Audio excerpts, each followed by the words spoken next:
Recognize Haji Camino from Brigada News.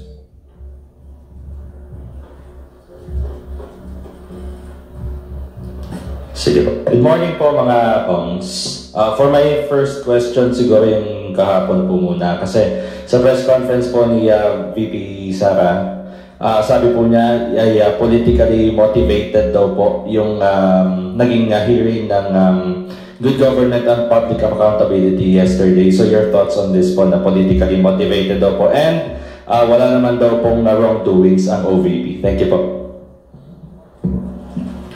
Thank you. This is not about politics. This is about accountability and transparency. Kung wala naman po talagang wrongdoings, bakit po hindi po sila dumating at bakit hindi na lang po nila sagutin ng issue? Dahil ang nakikita po namin dito, pinapupunta po nila yung mga career officials na sa tingin po namin, hindi naman po sila talagang concerned. Yung mga talaga pong mga officials na directly involved dito, parang pilit po nilang hindi pinararating. Parang nagkakaroon po ng cover-up dito po sa issue na to. Thank you.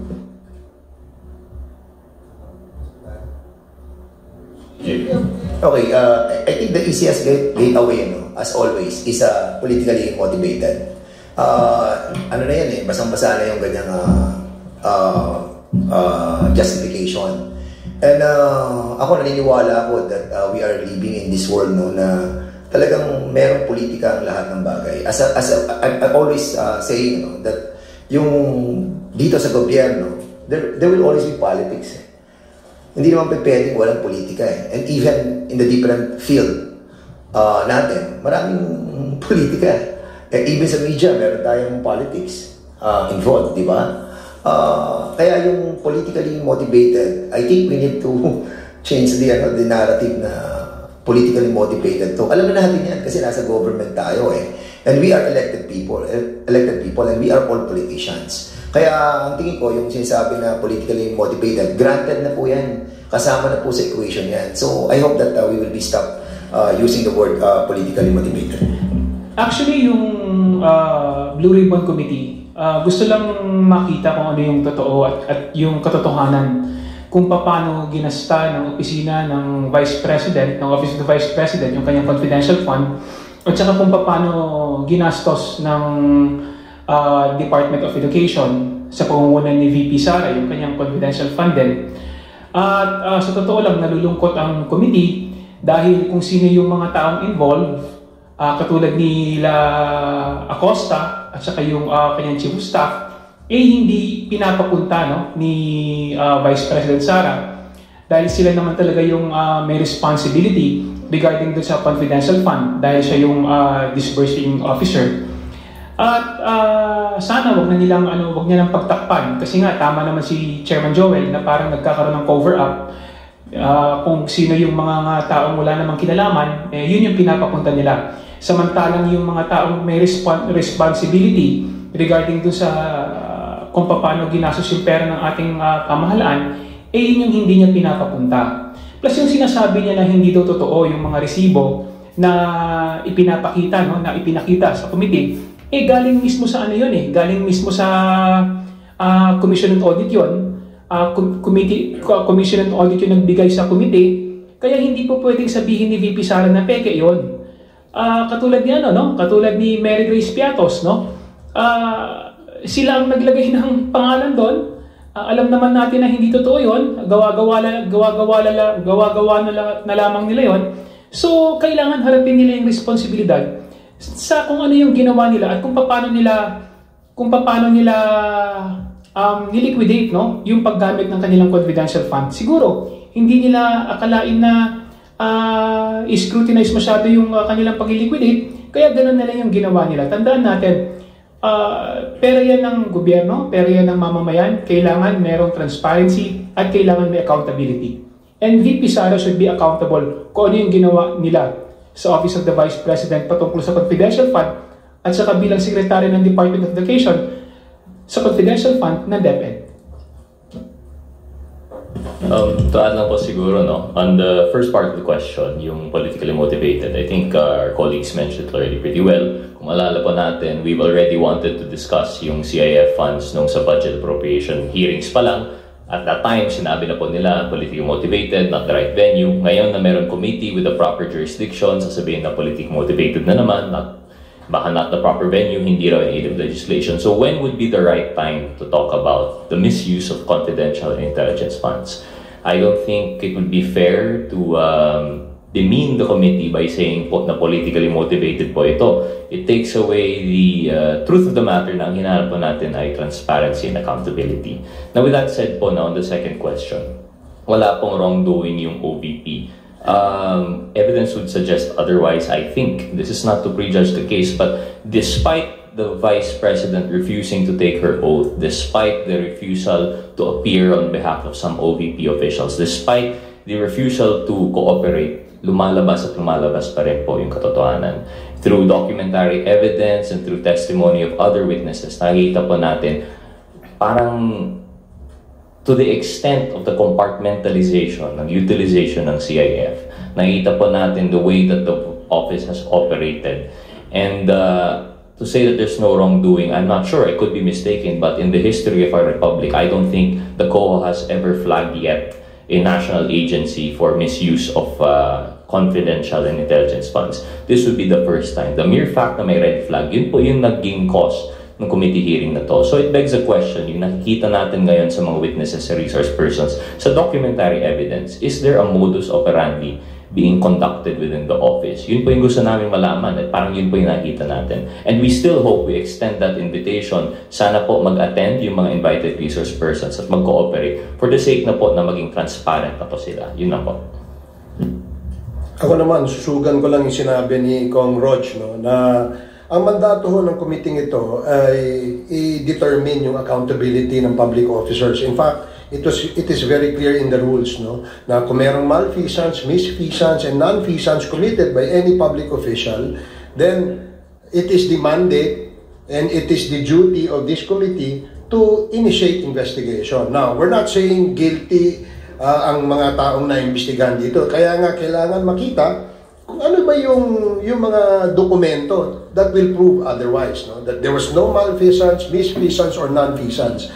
But kung hindi ho natin matutumbok, no, yung usapin tungkol dyan sa mga na-commit na mga yan, then it will leave a big question mark on the minds and on the thoughts of our Filipino people. Kaya nga kailangan sana matapos natin ito, mabigyan natin ito ng closure. Nang sa ganon ay kung meron man na mga public officers that will be held accountable, then meron po tayong mga batas tungkol dyan. Follow-up lang po, one follow-up lang.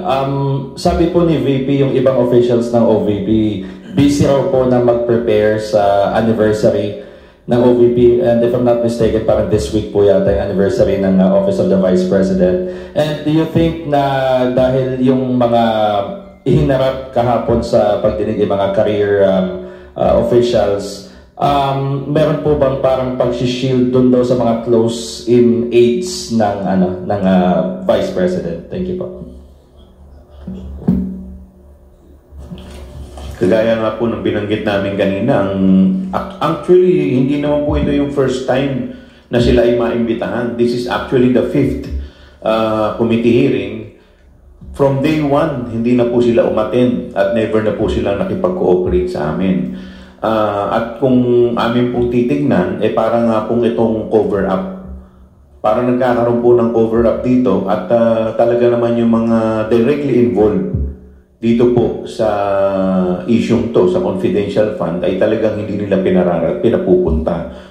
In fact, during the committee hearing, tinanong po yung isang career, si Attorney Sanchez, at sinabi nga po niya, ang nakakaalam lamang po netong confidential fund sa OVP ay yung disbursing officer, si Gina Acosta, yung chief of staff, si Attorney Zulaida Lopez, at si VP mismo, si VP Sara Duterte. Actually, si VP Sara is shielding her inner circle, no, sa accountability. Kaya kung makikita natin, merong selective participation, kung sino lang yung gusto nilang ipadala at walang direktang kinalaman dun sa liquidation ng fund, yun yung pinapadala niya. So, kailangan nating makita kung ano yung nangyari at malaman natin kung ano yung katotohanan regarding sa confidential fund, kung paano ito ginagastos, no? Dahil kailangan din natin ng karagdagang batas para maprotektahan yung pera ng mamamayan. Okay. I think the father and daughter have the same kind of personality, shielding their own people. Why? Si VP Sara, nakita natin how she protected yung mga tao niya by not letting them to attend the hearing. Dito naman si former president, sinasabi niya, me alone, it's all me, ang responsible dun sa war on drugs. But kahapon lamang nagsalita na po si PNP chief at sinabi niya that 1,286 na mga affected ng war on drugs died and others were wounded, and yung iba naman po ay 219 cops were I think charged criminally, and marami po yung na-charge, almost 200 plus as well, and na-dismiss pa lang, meron po na-dismiss 200 plus, and yung iba facing summary dismissal as well. So I think yung pronouncement ng presidente that siya po ang sasagot sa lahat ng problem ng mga lower ranks sa ating pong kapulisan, para atang hindi po nangyayari. And this is the same trait and behavior that are not now being manifested on her daughter. So nakikita po natin yung pattern. Yun lang po. In addition po sa sinabi ni Chairman Dan, kung may Davao model sa EJK, may Davao model din sa paggastos ng confidential fund. Nakikita natin yung pattern ng mag-ama, nakikita natin yung pattern na kanilang ginagawa patungkol sa extrajudicial killing at saka kung paano nila ginagastos yung confidential fund. Tandaan natin na ang Davao may pinakamalaking confidential fund yan sa lahat ng city sa buong bansa. So kung paano nila ginastos yung confidential fund ng DepEd at saka ng Office of the Vice President, binabase din nila sa Davao model. In addition lang po, on the first point, yung the reason for their absence, I think nabanggit naman ni Chairman Chua na this is not the first hearing, we're already in our 4th or 5th po ba, and yet they did not attend. I don't think for all those hearings it would account for yung preparation for the OVP anniversary. With that said, in addition, even if ito lang po if this is the only hearing that they're made to attend, I don't think equal naman po importance ng anniversary. Every year naman po yun, yung anniversary as compared to a committee in which under fire po yung integrity and accountability ng isang opisina, the second highest official in the land. So for them to choose OVP preparations, which one could be done by other staff, I suppose, and two happens every year, versus answering questions po sa committee, I think mas importante naman po yung committee. So I think sa reasoning pa on that alone, parang nakakaduda na rin po talaga yung same time po nawawala yung mga key persons. With that said, on the second question po, yung whether there is a cover-up of sorts, I think like I mentioned earlier, ang nakikita po natin in the hearings that we've conducted so far, sobrang compartmentalized po yung OVP in relation to the CIF, and it would appear based on the records, nakita po natin yung statements ng dalawang research persons that attended were notarized by an official of the OVP. You couldn't help but think na baka coordinated po yung statements na ito. Kumbaga, sila po yung pina-attend just to assuage or to satisfy the committee na may research persons. Pero yung pinadala naman, walang kinalaman about sa CIF. Ang alam lang po nila is the issuance of yung cheque, which is not the question at hand. Our question is paano po ginastos yung confidential funds. So with that compartmentalization, nakita po natin, it seems to be po they're protecting those that have actual knowledge of the fact. And yun po yung kailangan po natin sa committee. Yun po. Thank you, Haji. We'd like to recognize Tina Panganiban Perez from GMA7 for her questions. Good morning po, sirs. On the Quadcom hearing, bakit po cancelled yung pagdinig bukas, and when was the decision to cancel arrived at? Thank you for that question, Tina. The Quadcom chairs are already contemplating since last week to move the scheduled Wednesday Quadcom hearing, no? For several reasons. First reason, yung aming mga if you recall, no, lagi namin sinasabi kapag may mga witnesses, we want them to execute affidavits. Number two, even if they have executed their affidavits, we will have to vet them. No? Meron pong legal team, ina-assist ang Quadcom to interview yung aming mga because marami po ang gustong magsalita. Marami po ang gustong magbigay ng testimonya. Ang aming pong palagay, kailangan aralin namin, no? Kung sino ho yung aming iharap dun sa usapin ng EJK, dun sa usapin ng drugs, at syempre dun din sa usapin ng Pogo. Now, because of the several witnesses who wanted to give their testimony before the Quadcom, we decided that we should maybe interview them all first. Tingnan namin, sino ba yung mas credible doon? And it will take a lot of time, no, para sa amin. So, we decided that before we set this meeting, again, no, kailangan kumpirmado na kung sino yung ating ihaharap.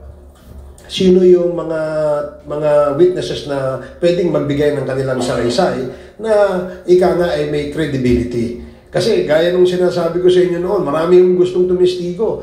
In fact, umabot pa kami sa punto na yung isang gustong tumistigo, pagkatapos siya magbigay ng kanyang affidavit, ay umabot kami sa punto na kailangan pa namin ipasuri siya sa psychiatrist, no? Ipasuri siya through a polygraph test sa Camp Crame, no? Para malaman namin kung ito ba'y nagsasabi ng totoo. Hindi ho madali, no, magpresenta ng witnesses. Kaya napag-usapan nga namin, kagaya ho kahapon ng hapon, na-decide na ho namin na i-cancel yung aming meeting supposedly for tomorrow, ngayong Wednesday, November 13, to give us more time hanggang next Thursday to interview, to set up our agenda, at tapusin po lahat ng pwede naming ma-interview.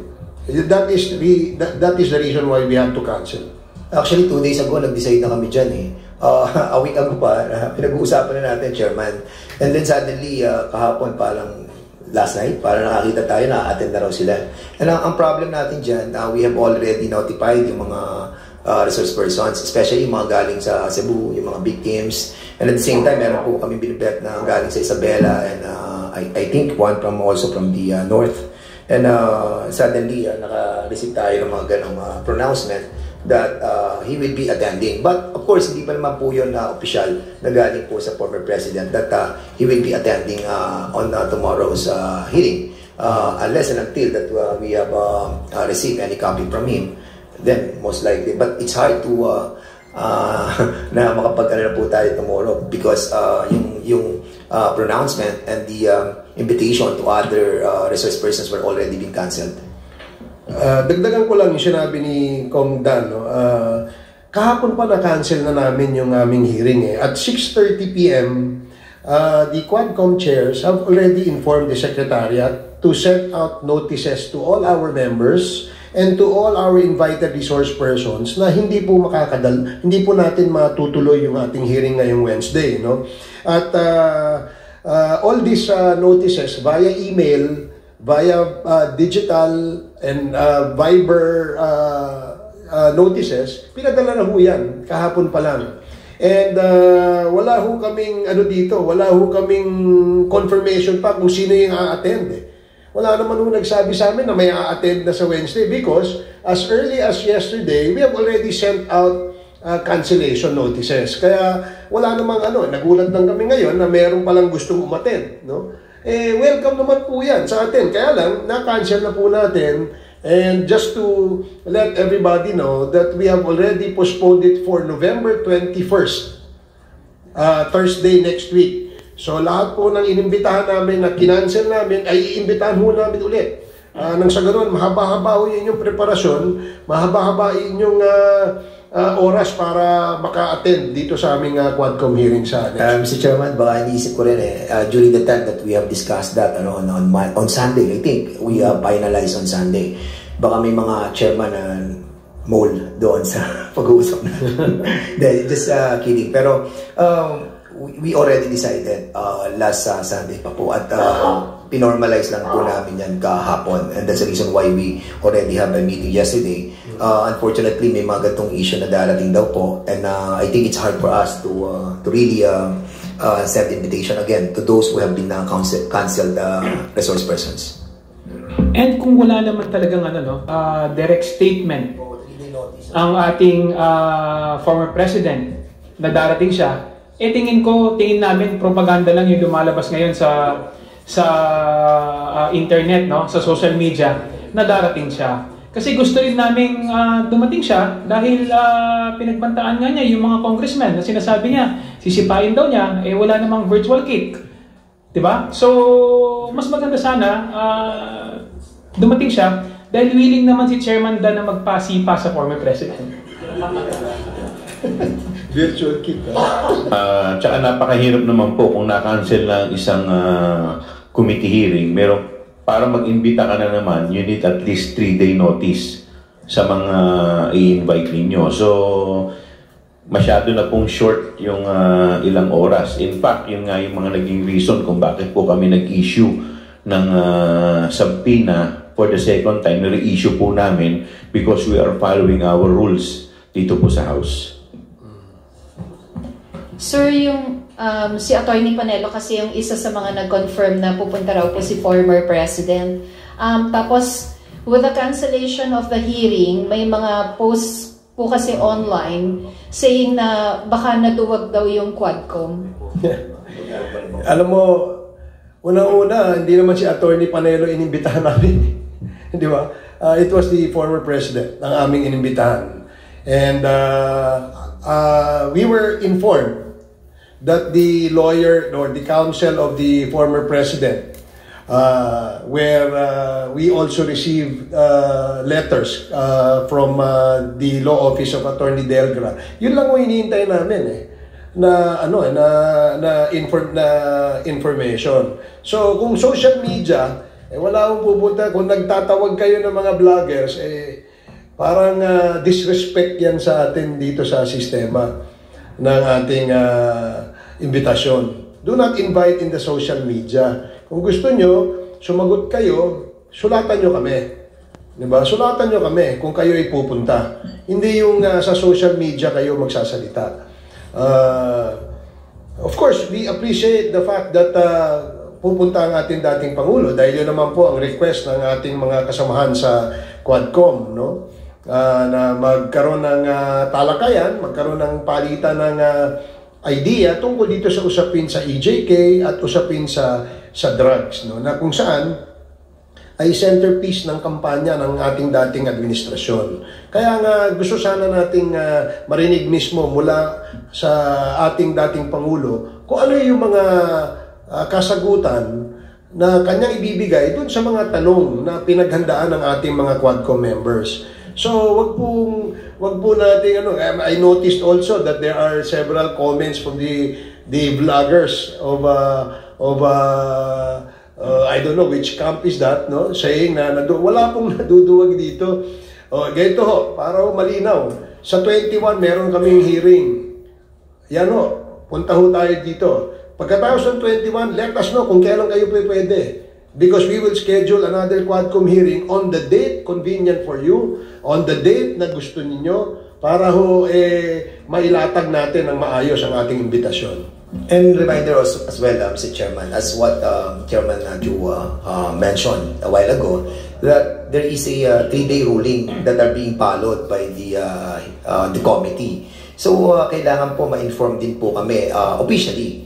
Wag po sana sa social media para at least lahat. Kasi pag social media, you can always deny it, di ba? Pwede kang hindi pumunta, tapos sabihin, hindi naman formal yon. But of course, kapag ginawa po nating official ang lahat, then resibo po yan. So I hope that prior to November 21 hearing, somebody or the lawyer of the former president will write the committee for his attendance. Maraming salamat po. Sir, clarification lang. At this point in time, walang natatanggap na kahit written or digital communication from the camp of former President Duterte na dadalos sana dapat sila bukas? Wala po kami natatanggap hanggang sa ngayon. Ang nakikita lang namin yung mga vloggers. So, hindi ho namin pinakikinggan yung mga vloggers kasi wala naman nung sinabing tama yan, kundi tirahin lang itong si Dan Fernandez eh. Kaya yun ho ang aming we wrote to them inviting them. Then we also gave them a notice of cancellation via email, via Viber text messages, and all other forms of communication. Yun lang ang hinihintay namin. Kung meron hong letter sa amin, wala ho kami natatanggap. At dahil nga po, nung Monday pa, bago po sinabing pupunta si former President sa hearing, sinabi ho yun, na-cancel na namin eh. Di ba? Na-cancel na ho. Bigla hong nasabing pupunta.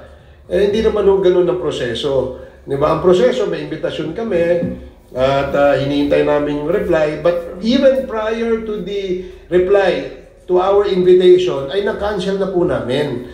Kasi nga po, sa nabanggit kong rason kanina kung bakit po namin kinancel. Thank you, sir. Thank you. Next questions from Marian Enriquez of TV5. Okay, Vivian Gulia from ABS-CBN. Actually, yung clarification ko yun lang din, sir. So, bali, 2 letters lang po yung na-receive ng Quadcom from the camp of the former president. Well, the first one was yung before the November 1st, and the second one was declining the invitation. Wala na pong ibang communication na na-receive po. Hindi, ganito po yan. Since the start of the Quadcom hearings, invitation has already been extended to the former president and the 2 senators, incumbent senators. But there was no reply. And then we had a subsequent committee hearings of the Quad. There was no reply whether they will attend or not. Now, there was a press statement issued by the former president. He said wala siya natatanggap na invitation. That's why we had to send again another invitation for our October 22 committee Quadcom hearing. At the following day, we already received a letter coming from his lawyer, si Atty. Delgra, saying that he needs to rest, the former president needs to rest, he has a lot of engagements, has been tired, and because we understood that the former president is already old, and we would like to give him the time to rest, so we accepted the cancellation. Then we sent again another letter, supposedly last for the October, November 28th, November 7 hearing. Then we received again another letter. Sinasabi na hindi siya pupunta because walang integridad ang Quadcom at na-prejudge na siya ni Congressman Dan Fernandez at ni Kong Benny Abante. At saka mahaba pa yung rason. So we accepted again the refusal to attend. Now we're supposed to have a November 13 hearing, but we decided to cancel it yesterday. Ngayon sasabihin na pupunta. Ano ba talaga, kuya? Di ba? So ito formally sent po yung letter, ang invitation. Of course, we appreciate the fact that the former president is now interested to attend, no? Malaki pong yan, dahil malaki pong maitutulong niyan sa Quadcom. Talagang, in other words, no, talagang propaganda lang, no, yung ginagawa nila, lalong-lalo na yung sinasabi nila pag-attend sa committee hearing ng Quadcom, no. Talagang nabubudol-budol nga, no, yung ating mga mamamayan regarding sa kung ano yung kanilang mga sinasabing statement. Thank you. Before we continue our press conference, I'd like to acknowledge the arrival of House Committee on Human Rights Chairman, Manila Representative Benvenido Benny Abante Jr. Thank you for joining us, sir. Okay, Vivian, are you okay? May I call on Lines Capanti from GMA News Online? Good morning po. Sir, yung kay former President Duterte also, he said that he had nothing more to say, to add, given his testimony in the Senate, the drug war probe. And he also said na wala na daw siyang pera para pamasahe. Papamasahihan niyo daw ba siya? That's how he said it, na wala na daw siyang pera pamasahe. So how do you respond to this? Na he has nothing to add more to what he said in the Senate. So do you agree with that? And yung second na wala daw siyang pamasahe papunta dito. Well, in fact, that was stated in the letter of Attorney Delgra. No? Sabi niya, he has nothing more to add. No? Dun sa Quadcom, sinabi na daw niya lahat ng na gusto niyang sabihin sa ano. And of course, we took note of that. No? Pero nga, mas maganda nga sana na sa kagustuhan ng mga mayorya ng membro ng Quadcom na makaharap at matanong direkta ang ating Pangulo, dating Pangulo. So, I think if the President would welcome that, we will appreciate, no? Kapag siya nag-attend. Yun nga lang po, nagkaroon lamang po ng cancellation ngayong Wednesday because of the reasons I stated earlier at hindi dahil sa sinasabi ng mga vlogger. Wala hong hindi ho namin nakikinggan yan.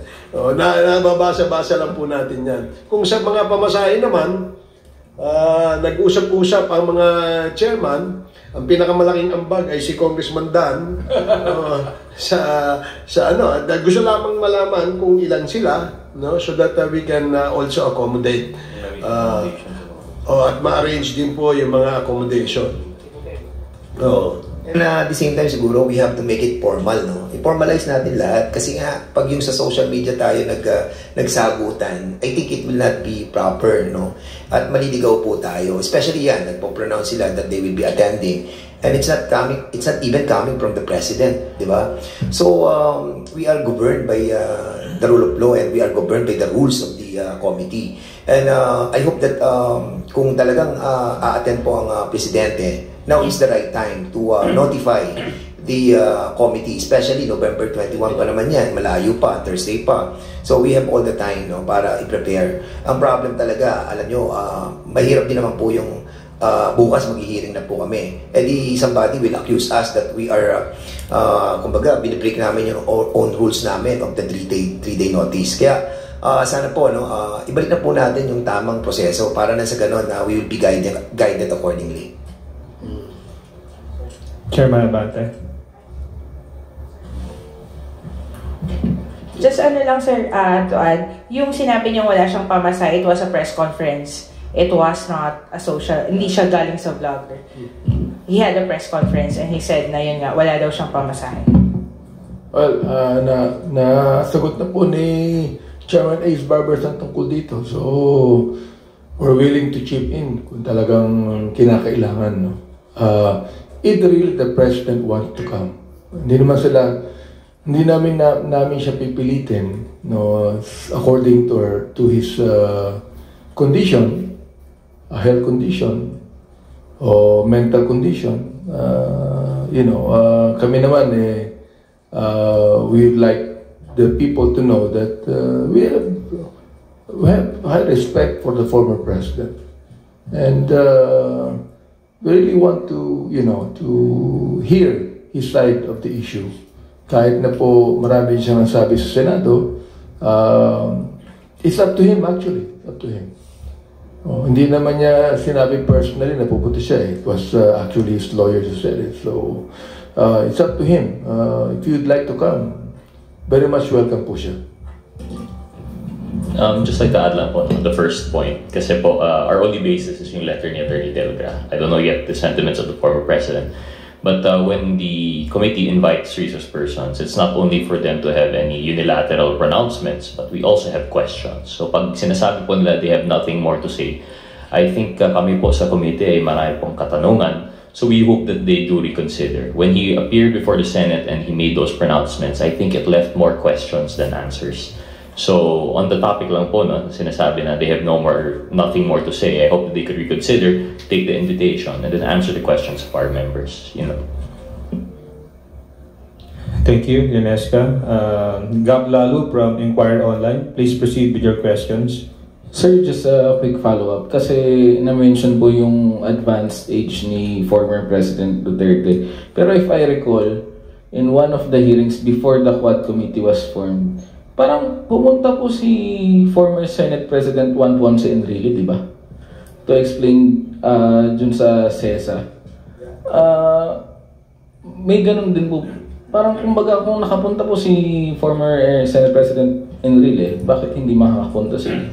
Well, actually, yung ano yun, sa Committee on Public Order and Safety, when we started the investigation on the POGO, it was initially referred to my committee, and we invited the former Senate President, si Juan Ponce Enrile, and with all due respect with him, talagang siya po ang inuna namin because of his old age.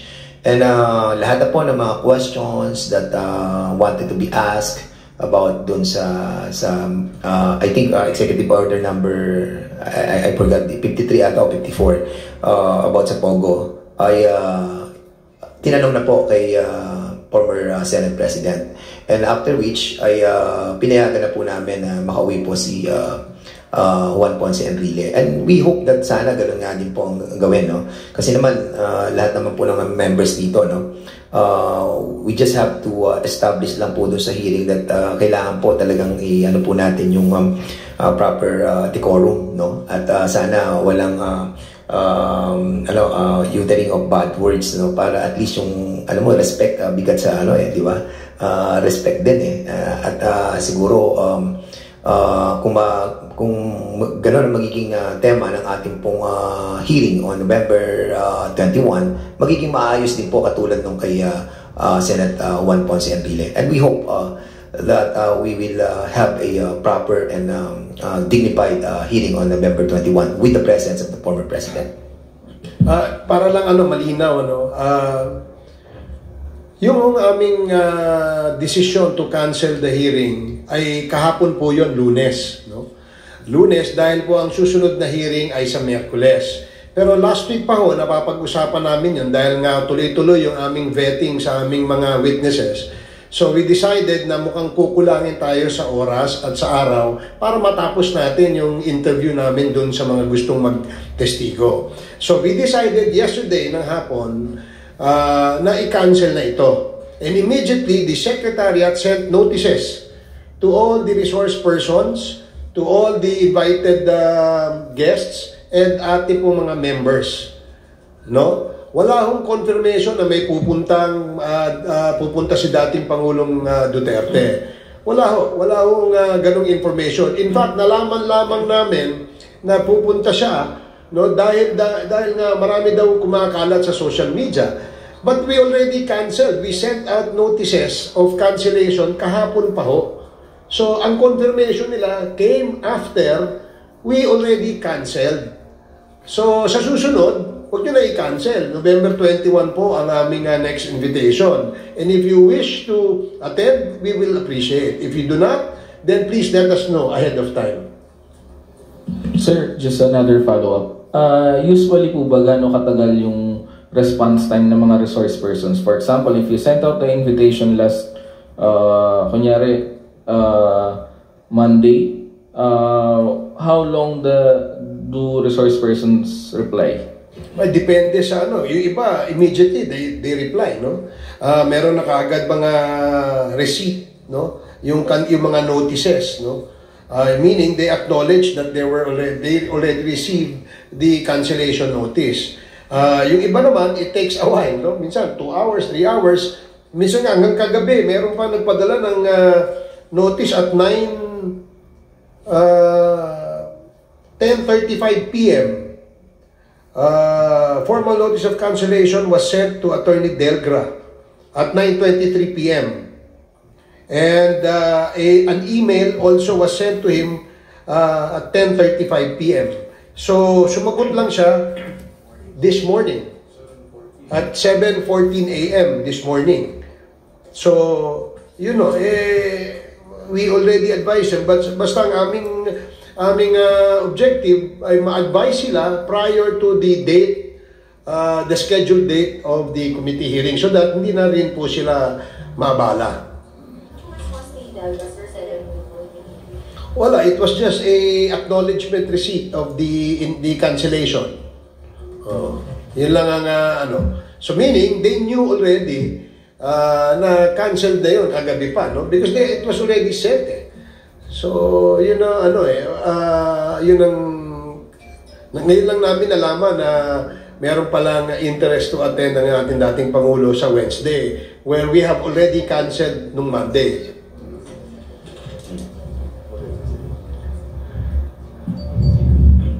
Okay, Karangap. Thank you. Are there any other related questions on Quadcom? Hindi Okay. po ba masyadong late yung Monday night na finals or Monday afternoon na finalize, tapos Tuesday, Wednesday po morning yung mismong hearing? Kung kunyari nakauwi na po or lipad kumbaga from other provinces yung mga resource persons. Hindi, kaya nga we made it a point that yesterday masabihan na kagad namin sila, no? Because 2 days prior notice, I think, is enough time for them to decide on whether to go or not to go. So when we sent the cancellation notice, we knew that they all received it, they acknowledged it, at wala naman nagsabing pupunta sila. Kasi rather than ituloy natin ng Wednesday ang hearing at hindi pa ready yung aming mga witnesses, no? Sayang ho yung araw. Remember, we're also pressed for time here. Gusto namin that when we present witnesses, we discuss issues. Kailangan hindi na po magtagal. Gusto namin matapos agad. Nang sa ganun, makagawa na ho kami ng aming committee report. Sir, clarify lang. So, kung may nag-respond po sa inyo yesterday afternoon na nung sinabi niyo yung notice na i-cancel po, and may nagsabi na may a-attend, particularly Dico, itutuloy niyo po ba? Ay, hindi na. Cancel na namin eh. So, we're not going to adjust our schedule, our scheduled hearing for somebody, no? Yung amin ay we wanted to make sure na ang tatalakayin ng Quadcom, dahil marami po tayong mga kababayan na nanonood, ay hindi po sila they will not feel shortchanged. I don't know how to say that, but hindi po sila magkakaroon ng pakiramdam na parang nabudol sila. So, wala akong pambubudol sa Quadcom. Dahil yung amin po, para mailabas yung katotohanan, kailangan pulido ang aming mga testimonya ng aming mga witnesses. Thank you. Your question is still related to Quadcom? Okay, go ahead. Sir, so ngayon po kung fact of the matter is that nakakapagtaka para sa inyo na after ng ilan na imbitasyon sa dating Pangulo na handang tanggapin siya ng komite, ngayon kung kailan malino na kanselado sa panic nila, ngayon sila biglang maglalabas ng ugong na a-attend sila, sir? Yun, nagulat kami, no? The fact that we only found out from the social media na meron palang a-attend at nag-confirm ang ating dating, although hindi po ito galing sa dating Pangulo, ito po ay galing sa mga vloggers. I don't know, sino ba papaniwalaan? Ang alam ko, as far as the records of the Quad Committee is concerned, the counsel, the lawyer representing the former president is Attorney Delgra. In fact, naging issue pa nga yan eh. Diba? Meron bang engagement, meron bang letter, etc. So, we only listen, no? Dun sa formally has entered their appearance before the Quadcom or those that are representing our resource persons and has informed the committee, although has not physically entered his appearance yet, no? Kagaya nga yung kay Attorney Delgra, yun ang hinihintay namin. But marami pa hearing ito, and we will expect that the former president will still attend, no? Kasi po ito yung request ng ating mga kasamahan sa Quadcom. So hindi ito yung una't huli. Pang-5 imbitasyon o mahigit pang-5 imbitasyon na ito na hindi po nakadalo ang ating dating Pangulo. Ngayon na na-cancel, ngayon po mahirap pong dumalo dahil na-cancel. But we only got the confirmation from the social media.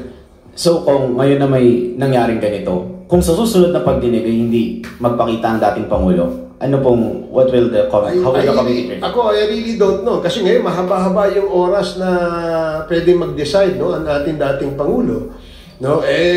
May nakita nga kung na isang post sa social media na sa November 21 daw, hindi daw pwede. Ano ba yung totoo niyan, di ba? I mean, basta we will send out invitations. the schedule of the Quadcom, based on our rules, based on our collective decision, we will set our hearing. And when we set our hearing, we expect that pursuant to the rules of the Quad Committee, we will send out invitations prior to the scheduled date of the committee hearing para inform po lahat ng aming resource persons na iimbitahan.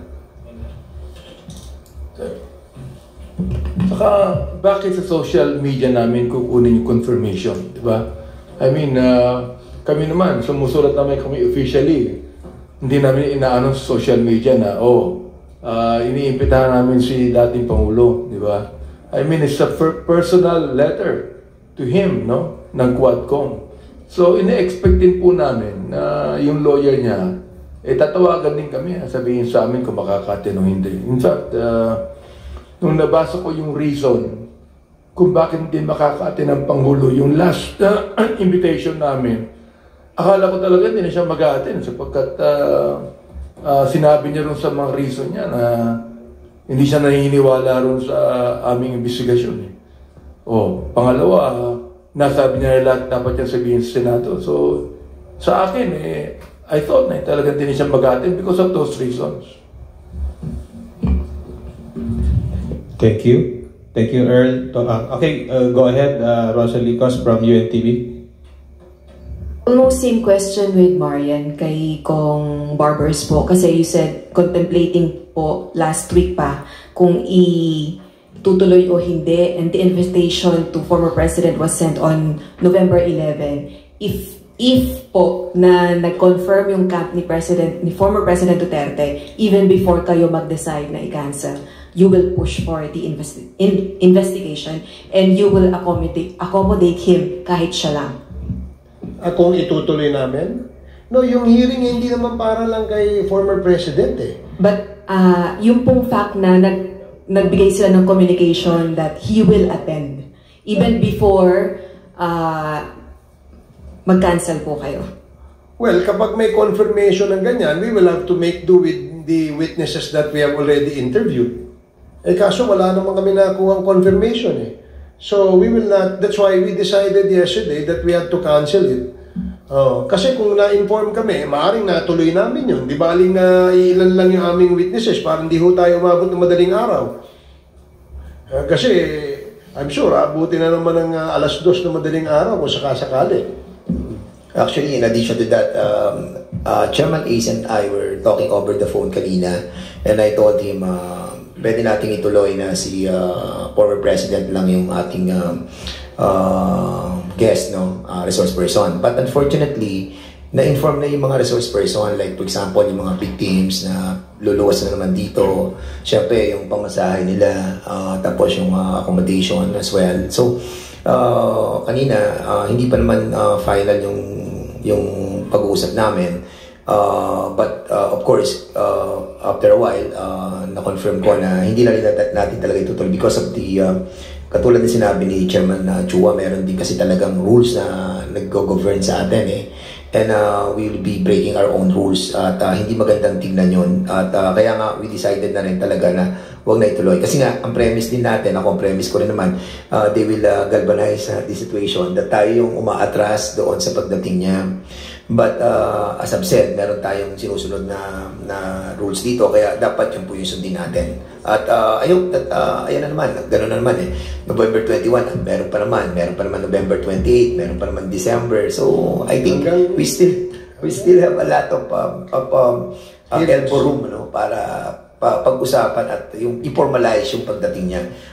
Wag po tayong biglain, At kasi nga, hindi naman po isang tao lang nag-iisip dito. We have so many members and we have so many chairmen and we have to decide collectively. Tingin niyo po ba sila tingin niyo po ba sila dyan na kung kailan nag-decide na cancel na tsaka kung sila nag-express na po? Ako, sa tingin ko, sila dyan yun. Kasi Sunday pa lang pinag-uusapan na to Kaya nga yun yung nila yung style, di ba? And to make it appear na tayo yung umaatras sa ganitong klase ng invitation, whereas we've been inviting him for so many hearings already. if I'm not mistaken. Doon pa lang sa committee ng EJK, ng Human Rights. Months ago pa yan. In-invite na po ni Chairman Abante. And they declined. And now, nag-hearing na po tayo, na-convene na yung Quadcom. We continually inviting the former president. Pero still, hindi pa rin po siya uma-attend. And now na nagkaroon po ng ganitong decision ng Quadcom to cancel it, then suddenly, saka sila appear. Magmumukha naman po kaming we're not following our own rules. Pangit po sa ating pong mga members.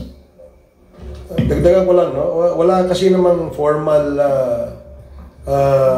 confirmation na pupunta ang ating dating Pangulo. Sabi ko nga kanina, ito ay galing lamang doon sa mga vloggers, no? Na walang ginagawa kundi tirahin si Dan Fernandez.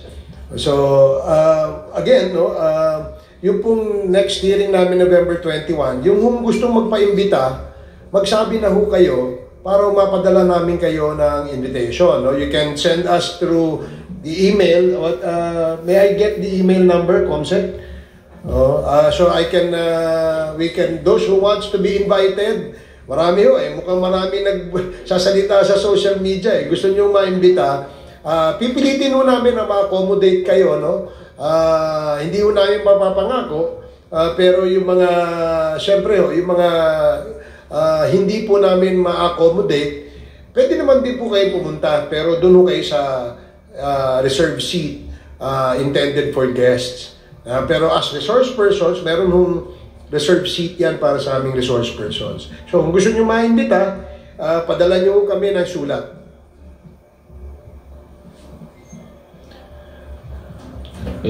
Okay, Vivian Gulia from ABS-CBN2. Sir, if you would have confirmation lang, si Colonel Garma raw po left the country last November 7th. Hindi na po ba siya kakailanganin tanungin pa ng Quadcom? No, nandiyan siya nung huling hearing namin kasama niya yung si dating Colonel Leonardo. He was also there, represented by with his lawyers, no, kasama. So we have no idea kung umalis sa bansa, nasa bansa ba, nakaalis na. I have no information. Pero hindi na po siya kakailanganin tanungin pa ng Quadcom in the succeeding hearings? Well, we advise them na kapag kinakailangan sila, ay kailangan na mag-attend sila. So far, kasi nag-move forward na tayo ng topic, no? Napunta na tayo dito sa, tapos na tayo dun sa Barayuga case, no? Somehow, no? Meron yung mga witnesses na hinarap po natin tungkol dyan sa kasong yan, ay nagpagbigay na rin sila ng kanilang salaysay. At na-record na po ito ng ating DOJ. In fact, nag-uumpisa na ng PI, no? Yung ating DOJ sa kanila, no? I think nakausap na rin sila. So, if there are any other witness that will come out, and again, no, perhaps mention the names of these personalities, then we will have to invite them so that bigyan din sila ng pagkakataon na magkaharap sila, yung nag-aakusa at saka yung inaakusahan. Thank you po. Thank you. Here's the the email for those who wants to be invited. Please send your letters to quad.committee@house.gov.ph. So quad.committee@house.gov.ph. Yung gusto pong magpaimbita, sulatan niyo po si Congressman Abante. At yung vloggers, pwede namin imbitahan. And also, no, just for the information of everybody, kasi naging issue yung cancellation, no, which should not be. No? Kasi yung cancellation, hindi naman to yung una Marami na pong okasyon na, in fact, kung di ako nagkakamali, this is the second time yata na nag-reset kami. If you recall, before we even invited si Colonel Garma and Colonel Leonardo in our last in the hearing, nag-cancel ho kami kasi wala pa ho kaming nakukuha ng affidavits. That's why nag-reset kami. Ito ay pangalawang beses na pong nare-reset. Hindi ho bago ito. At hindi naman po din po bawal ito. Saka sana po talagang if ever that they will be attending the next hearing, we hope that they will be sending us confirmation para lahat po may resibo, para at least lahat, di ba? Makita po natin na talagang they enter their participation in the next hearing through a formal letter. Mahirap po kasi talaga pag social media lang talaga. Sa dalawang imbitasyon namin kay former President, sumulat sa amin si Aton Delgra, officially, no? Yung unang sulat niya, hindi siya makakarating because he's not feeling well. Yung pangalawang sulat niya, hindi siya makakarating sapagkat hindi siya naniniwala sa Quadcom. At pangalawa, yung bang nasabi niya na lahat ang gusto niya sabihin sa Senado, yun lang Oo. So, wala kaming natanggap na formal letter from Atty. Delcra na mag-a-attend siya ngayon sa hearing namin. Wala Ang nabigla lamang namin, si Atty. Sal Panelo ay nagpunta ng social media at sinabi na mag-a-attend. Palagay ko naman, dapat naman na kung talaga gustong mag-attend, ito na yung email address. They should just formally inform us na mag-attend ng former president. And magiging masaya kami tungkol dyan. Thank you, Gab Lalo from Inquirer Online. Sir, moving forward, kasi kanina may na-mention, parang clarification lang, sir, na willing kayo makipag-set ng appointment with the camp of the former president para ma-determine kung kailan siya pwede moving forward? Ang pwede namin gawin is magbigay kami ng mga dates, no? Ahead of time, at least, kagaya ngayon, no? Sinasabi natin na November 21, meron ho tayong nakaschedule na Quadcom hearing. And then, siguro, pag-uusapan din namin kung kailan ulit yung susunod so that ahead of time, we will already inform all our resource persons na gustong mag-attend. Kasi if we do that, no, yung gano'n, no, parang other resource persons also might ask for that kind of special treatment, no? And I think tama si Chairman na mag-set na lang po ng availability ng bawat isa para sa ganun ay hindi po kami to be construed as taking special treatment to other resource persons.